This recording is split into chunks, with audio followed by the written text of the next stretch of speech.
Assalamualaikum warahmatullahi wabarakatuh. Perkenalkan, nama saya Syafira Nadia, NIM 18042202. Pada video kali ini, saya akan memenuhi tugas administrasi kependudukan dan lingkungan hidup, yaitu mengenai tata pengelolaan dan fasilitas kebersihan pasar tradisional.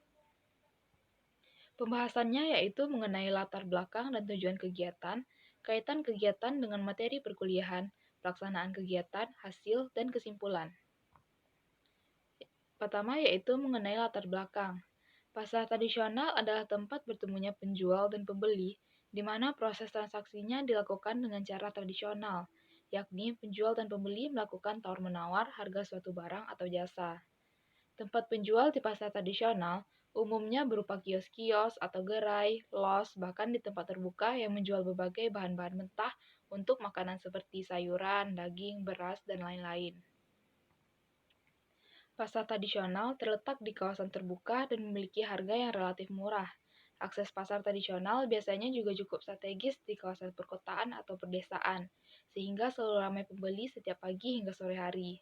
Namun, sayangnya, pasar tradisional cukup terkenal dengan kawasan yang kumuh akibat aktivitas pedagang di pasar.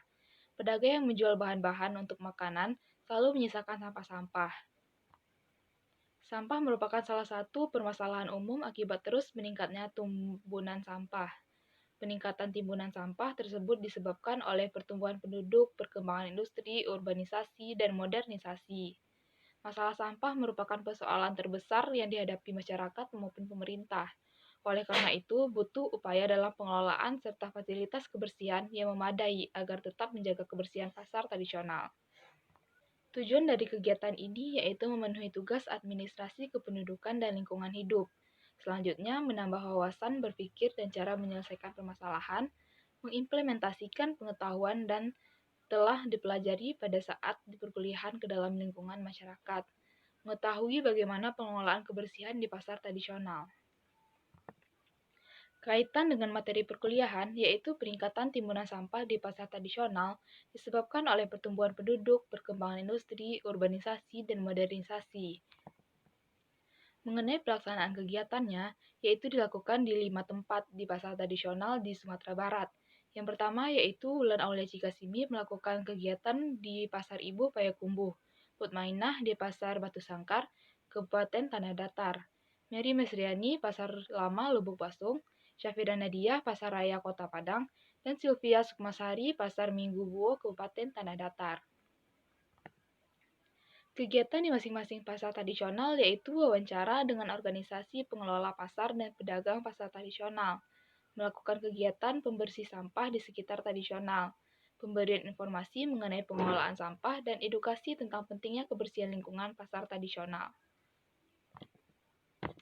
Hasil kegiatannya yaitu setiap pasar tradisional memiliki petugas kebersihan yang bertanggung jawab membersihkan sampah. Kemudian fasilitas seperti bak atau bank sampah juga diberikan di beberapa pasar. Pasar tradisional Batu Sangkar, Pasar Minggu Buo, dan Pasar Lama Lubuk Pasung hanya buka di hari-hari tertentu. Walaupun memiliki petugas kebersihan, para pedagang masih belum bisa menjaga kebersihan pasar. Banyak sampah yang bertumpuk di sekitar pasar bahkan menutupi jalan dan alternatif pasar. Berikut gambarnya. Terlihat di samping bahwa sangat banyak sampah yang bertebaran pada lokasi pasar.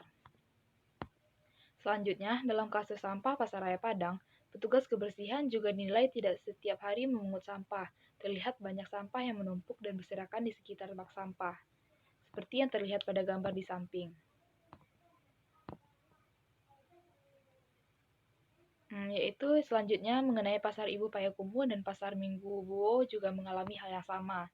Seperti pada gambar berikut ini, sampah yang menumpuk di pinggir jalan dan gerbang pasar mengganggu aktivitas pengguna jalan. Kondisi Pasar Batu Sangkar dan Pasar Lama Lubuk Pasung, seperti yang terlihat pada gambar di samping ini. Baiklah, sekian pemaparan materi pada pertemuan 13 mengenai mata kuliah Administrasi Kependudukan dan Lingkungan Hidup. Terima kasih.